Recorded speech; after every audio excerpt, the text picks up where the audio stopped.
Um, I'm gonna tell. This is really surreal for me.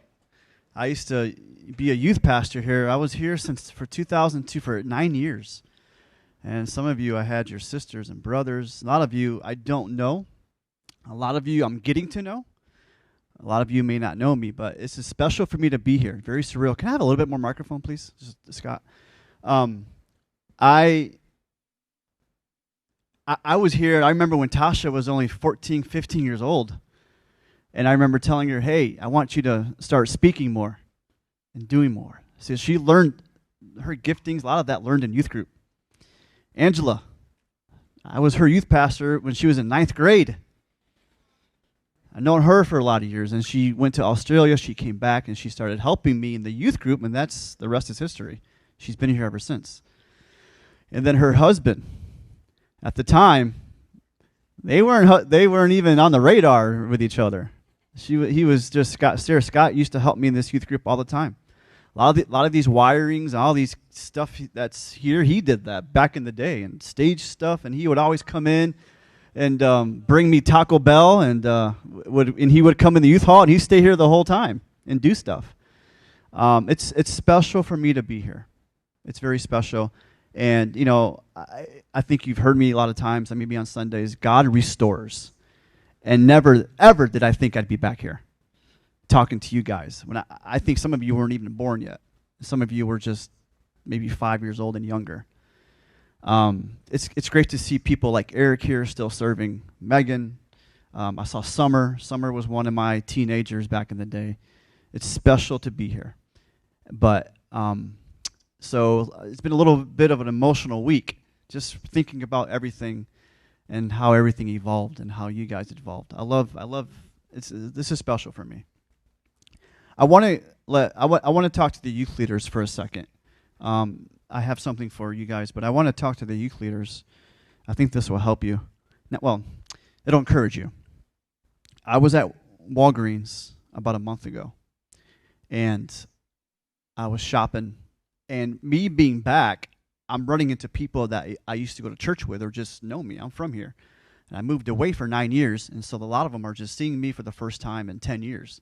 I get that quite a bit, going to Meijer, going to the grocery store, the mall, whatever, just run into people. And all of a sudden, I was at Walgreens, I was shopping, and all of a sudden, somebody goes, Pastor Jacob? And I don't hear that much because, I don't hear the pastor part. I was just Jacob. So somebody called me Pastor Jacob, and I looked, and it was a guy, full beard, grown man. And I'm thinking, it's one of those moments where you see somebody, they know you, but you don't know them. And it's kind of like, oh man, I wish I knew them because I feel dumb. And so I said, yeah, that's me. I'm like, I'm sorry, who are you? He goes, I used to go to your youth group. And he named one of our students that used to come. And you know what he said? He goes, thank you. You touched my heart way back then. So you may not see the fruit now, but you may see the fruit of your labor 10, 15 years from now. I am, in this moment of my life, I'm seeing a lot of the fruit that I gave, that I planted, the seed that I planted. I'm seeing a lot of the fruit 10, 15 years later. People like Tasha, now she's married. And she's got a beautiful family. See, that's fruit. That's fruit. Angela's a ninth grader, and how she evolved here. And then Mary and Scott, now they have a third baby on the way. See, that's seed. That's fruit. And that means a lot to me, a guy that I never heard of the past 10 years, but he remembered me and remembered the impact I made on his life. That is what I do. That's the reason why I do what I do. And so the youth leaders, they may not see the fruit of your labor now, but you may see it in 10, 15 years from now. That's where it ministers to me the most. And to this day, I still get in contact with a lot of the students I used to have back in the day. They still look for me. Some of them have sought me on social media. Now they have kids and they're married. It's crazy.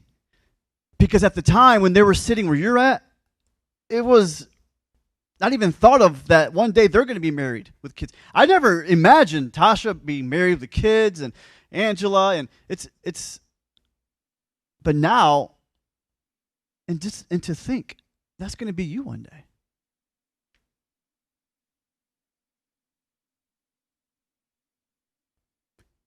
So youth leaders, keep planting, keep planting, keep serving, keep going after.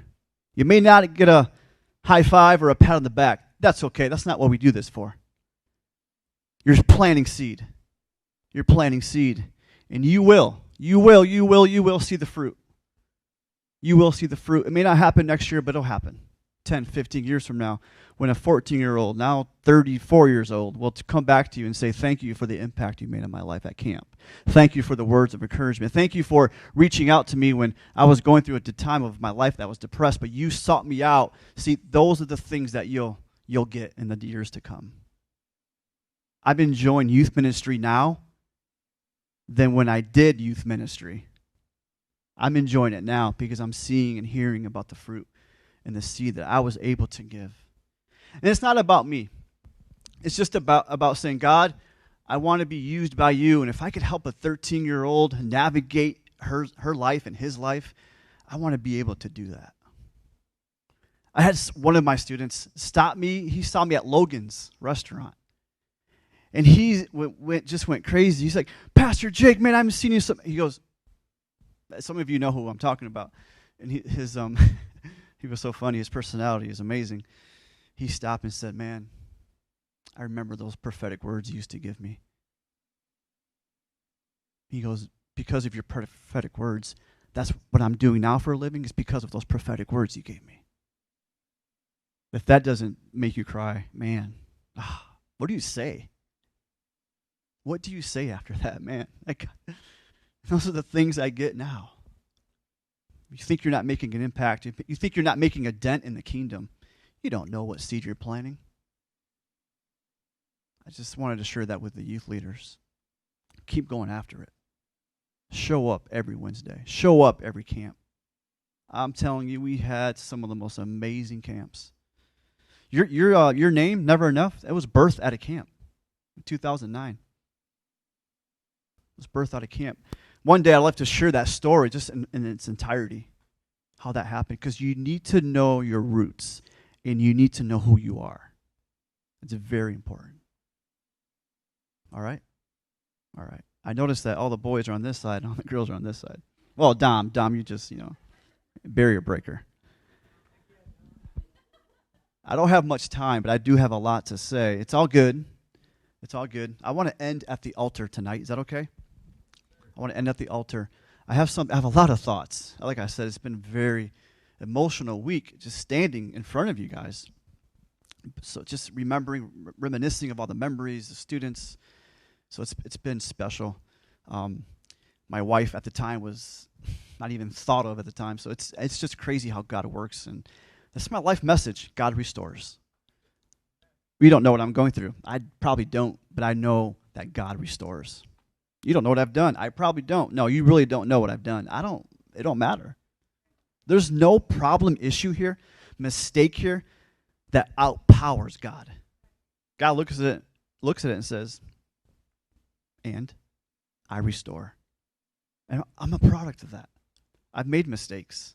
I'm a product of God restores and puts into place. And for me to stand in front of you, I haven't preached here since 2009. Between January and June, somewhere, probably, no, I can give you, it was in May of 2009, last time I stood here. That's what, 11 years later? God restores. It's amazing. I love it. I love life, enjoying life. God restores. But I do have something I want to give to you. I have a lot of thoughts, but I want to give you a couple of things that God showed me. So when I used to do youth group here, man, we used to get into the Bible, and we would give a good word because I want you guys to learn the Bible. I used to say this a lot. You can't just read your Bible. You have to read your Bible. What better place? See, youth group cannot be a social club. See, if you come here just looking to socialize, then you'll leave saying, man, I had some good conversations at youth group. But if you come here thinking, I need more of God in my life, and I can't live without him, so to worship with my Christian friends and to be built up and to be taught God's word, you'll leave, wow, I was impacted today. I was changed. I was changed. Youth group is not what it used to be. All across America, it's not what it used to be. Youth groups are either fading out or they've become social clubs. And just to babysit the teenagers because they don't want to be part of the adult service. That's not this youth group. That's not who you are. That's not who you are. This is not what the youth group of what we fought. We paved a way for you guys. We paved a way for that. This youth ministry here at this church would be a place that you would get equipped to change your world. If not, why come? You can socialize at home through social media. You can socialize hanging out with the fellas, hanging out with the girls on your own time, not at youth group. Absolutely have fun at youth group. Absolutely develop relationships. That's what youth group is. It needs to be that. But there's a time where the main priority, the main reason I come is to make an impact. Is to bring change in my world. Is to say, God, I'm not satisfied of where I am. So I want to increase. I want to get better. I want to be challenged. You want leaders in your face challenging you. You want that. You want to be challenged in your life. You want a man to get in your face, young man, and say, "You're going the wrong way. Let me help you out." You want a female leader to get in your face and to help you and say, "Let me show you. Let me help you get back on the path." Let me show you. Do you want to change? Do you want to survive? Do you want to win at life? Then come to youth group where you get equipped, where you can change. This has always been a place where we raise champions, not wimps. And if you want to be a wimp, then you'll leave a wimp. We can't afford you guys to be wimpy. We got to have champions. And when I was back there, I felt strong inside. There's a strong spirit inside, a strong spirit of worship that you guys didn't come to play church. You came to get closer to God because you realize, without God, I can't do anything in this life. You think people care about you in the world? Especially this time, it's a lot more dangerous and evil than it was when I was here back then. It was evil back then, but there's the pressure to throw in the towel is greater. If evil is greater, guess what you have to do? You have to rise above the evil and be greater. If it's getting greater, then you become greater. You become greater. You become hungry. Yes, there's times where we will hold your hands, but there's times where we have to let go of your hand and say, okay, you're ready, you're equipped, go. Go. Go. And that's why you're here. And that needs to be your attitude coming here. There's champions in this room. There's champions in this leadership, and you have to want championship kind of teaching. You want a championship culture. I'm all about culture. It begins and ends with culture. You have to fight for a championship culture. So the ideas that you have, the ideas to do events, the camps, here's what you have to ask yourself. Is it a championship culture? Is it a championship event? Will I get closer to God? The camps that we have, is that a championship kind of camp? Are we going to have a championship kind of culture where we win, where we go for it, where we fight, when everyone else is retreating, but yet I'm going to stand my ground because I know who I am in Christ? You serve a God, and I serve a God that was a champion. Come on, guys. He defeated death. They laid him on the grave, and he said, death can't stop me. I'm going to get right up and walk out of this grave. That's championship. Knocked down, he was dead. He gets up. That's championship. That's championship culture. And that's what you're in, a championship kind of culture. So when you have meetings, when you get together and have events, think championship. Be championship-minded. Is that going to win people? Is that going to draw people to God, or is it going to just keep people where they're at? Don't be comfortable. Don't be timid. Don't be satisfied with average. Don't be satisfied with C's and B's. Go for the A pluses in life. If A pluses is available, guess what? Go after the A pluses in life. Want the best. When you're ready to develop relationships, have championship relationships. Is that guy, is that girl going to help me get closer to God? Is he going to help me get closer? Or am I going to have to just drag him by the hand? Is he going to win me? Is he going to encourage me? Is he going to help me get closer to God? The friends that you have, are they championship kind of friends? Do they make you better or do they make you weak? So when you have that mentality of championship mentality, you'll start to think different. You won't be satisfied with the level you're at. You'll want to be next level thinker. You'll be a next level thinker. So whatever the thoughts are, you'll be like, I have a better idea. Let me give you my idea. Always be a next level thinker. See, that's the culture that I believe is here. I love culture. I love establishing and cultivating culture. If I'm asked to lead something, if I was asked to lead a business or a church, the first thing I'm going after is developing the culture. The culture. And then you get the right people that think like that have good championship mind thinking, and you change the culture together. And then when people get out of the culture, you confront them. Hey, that's not the culture. That's not what we're about here. Have you ever confronted a friend of yours? Not easy, huh? Sometimes, but that's encouraging. Say, you know what? That's not championship mind thinking. That's average thinking. Remember, we've been called to think higher. I didn't plan on saying this, but I'm going to follow this wind, as we say on Sundays, right? Follow that wind. Man, I have so much to say. How much time I got? Wow. Okay, I got to do that. We have to end at the altar, though. Okay, so my point is this. Actually, I have a lot of points. I do. Okay, where do I go from here? I had like 15 thoughts, literally, and that's why like, what direction do I go? But I knew when I got up here, I would know. Okay, I got to share this. Okay, in your Bible, I don't know if you have Bibles. Do some of you bring Bibles? Okay, where's my Bible? Oh, here it is. 1 Samuel. I'm going to teach you a story. I'm going to show you a story, but I'm going to fly. I'm going to try to fly, and we're going to go fast. I talk fast by nature, but I'm going to try to slow down a little bit. So go to 1 Samuel chapter 3. You know this story. If you've been coming to church for a while, you know this story. It's the story of Samuel. 1 Samuel chapter 3. Are you there? If not, just listen. Okay, so I'm going to ask for your undivided attention, okay? So don't get distracted.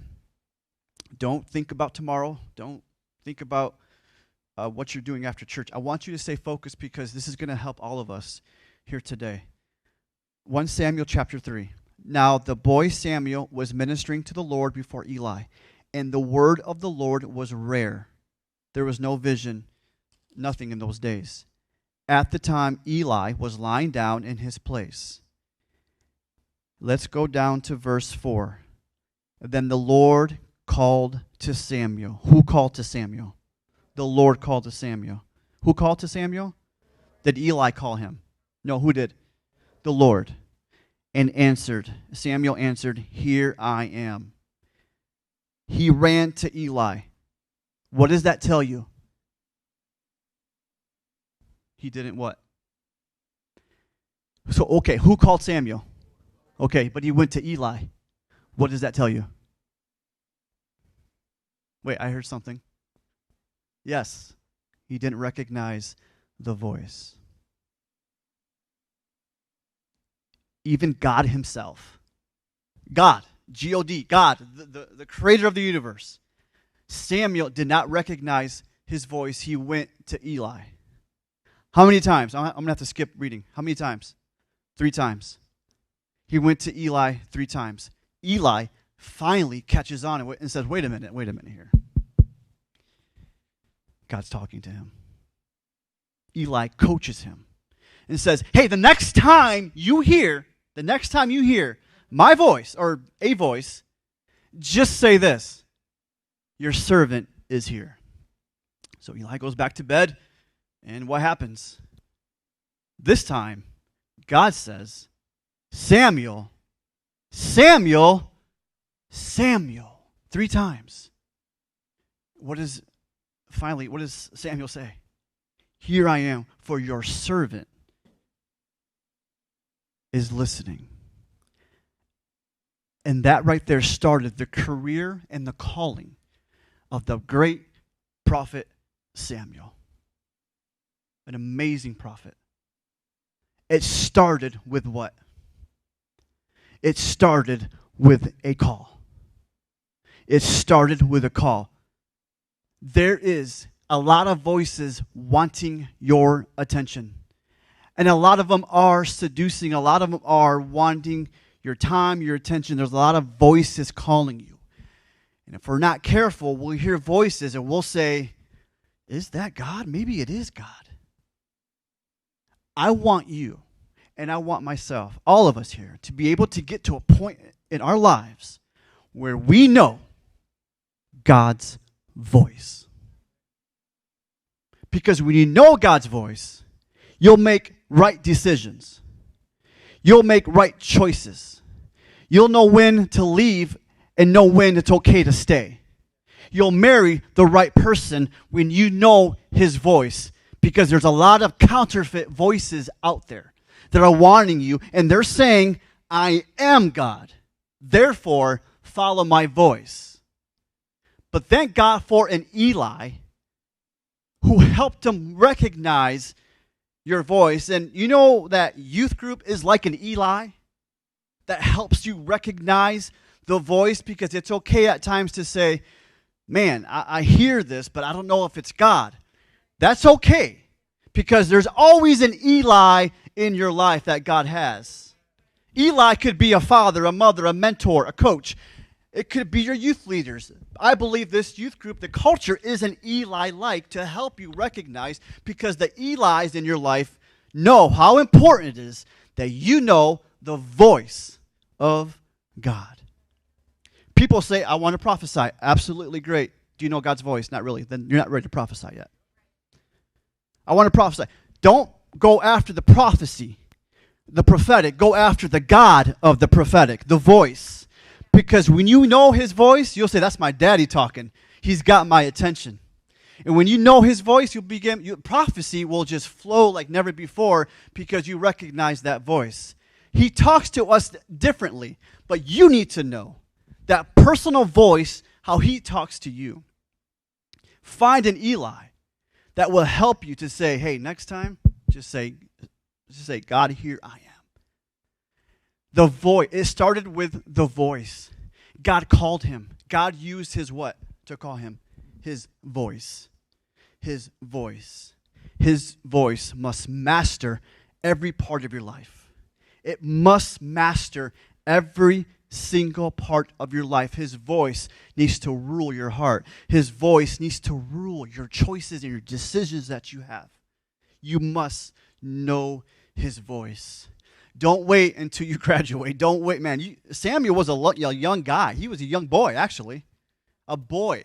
And he knew his voice. He became maybe arguably one of the greatest prophets ever to walk this earth.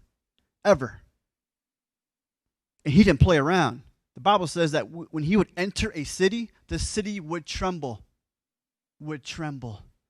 Because they didn't fear him. They feared the God in him. Because Samuel knew his voice. He knew it. That's my daddy's voice. My daddy's speaking. I know his voice. And you're confident in that voice. Know his voice. Now let's go to the New Testament. I want to talk about another kind of voice. What voice are we talking about? What do you have to know? God's voice. It has to master your life. It has to master your life. You need an Eli. If you don't know, you get an Eli. Camp is like an Eli. You know where I discovered his voice? When I was your age, going to church camp. I recognized his voice, and camp was like that Eli that helped me recognize that he is speaking. That what he's saying, because see, on paper, my wife was not even someone that I would marry on paper. But I heard his voice, and his voice trumped everything else. His voice spoke. My braces keeps coming off, so I'm going to toss it. His voice trumped, and I married her. And on paper, she wasn't what we would call the one, because I was looking for certain things. She mastered everything, but she wasn't, what would you say, a church girl. I can't get off that. It's a whole different story. I got to stay on task here. Go to one, just know I heard his voice marrying her. That's all you got to know. There's a lot. I have lots to say. I see that thing red, so. 1 Samuel, go to John, chapter 1, the story of John the Baptist, okay? I'm going to read one verse, I have to. John the Baptist, what do you know about him? Exactly, that's all you need. That's all you got to know. All right. He baptized Jesus. Okay. But here is one of my favorite things about John the Baptist. Are you ready for this? We're talking about what? Starts with a V. Voice. God's voice. You have to know God's voice. Eli was called first. He wasn't a prophet first. He was called first. You want to do great things for God, you have to be called. How do you be called? You have to listen to his voice. How do you listen to his voice? You got to find an Eli. Eli helps you recognize his voice. Here's another type of voice. John chapter 1. John the Baptist. And then they were asking, who are you? The Jews, who are you? John the Baptist, who are you? He confessed, and verse 19, and did not deny, but confess, I am not the Christ. Good job, John the Baptist. He knew he wasn't the Christ. But he's still someone. They asked him, who then? Are you Elijah? He said, I'm not Elijah. Are you the prophet? I'm not a prophet. Then who are you? People are watching you, looking at you, saying, who are you? Who are you? Now watch this. I love this, man. This is see right here. What I'm reading to you is championship culture. This is a championship type of verse. I'm going to read you. Ready for this? Watch this. John the Baptist. Who are you? Tell us, so that we may give an answer to those who sent us. What do you say concerning yourself? Notice verse 23. I remember I used to say this as a youth pastor. If you have a crayon, you have an eyeliner, circle this verse. You got a pen, a pencil, circle this verse. If you don't have any of that, go home, circle this verse. Notice when they asked him, who are you? Notice what he doesn't say. What he doesn't say. Okay, verse 23. Bella, can you help? Bella, right? That's your name? Yeah. Okay. Again, I'm still getting to know you guys. John said, okay, verse 23. He doesn't say, hi, I'm John the Baptist. Notice he did not say that. What does he say? I am the voice of one crying out in the wilderness, make straight the way of the Lord, just as the prophet Isaiah said. Wow, that sounds arrogant. No, that sounds like a champion that knows who he is. That sounds like a man right there. That's a man right there. That's a man's man right there. He said, I am the voice. I am that person. He knew what he was called to do. And so Samuel heard the voice. John the Baptist was the voice. He was the voice. And I'm here to tell you tonight that you are a voice. You are. See, there's a difference between you are a voice versus you have a voice. People that have a voice, that's not championship. See, championship is people who are a voice and know who they are and say, I've come to make the crooked places straight. I've come to introduce the Messiah. He actually called me and said, hey, John, I want you to come and prepare the living room because I'm about to make an appearance. I'm about to make an appearance. And John said, I am the voice. I am the voice. I love it. I love it because he didn't say I'm John the Baptist. He knew who he was. For you to be successful in life, you're going to have to know the voice, and you're going to have to know that you are a voice.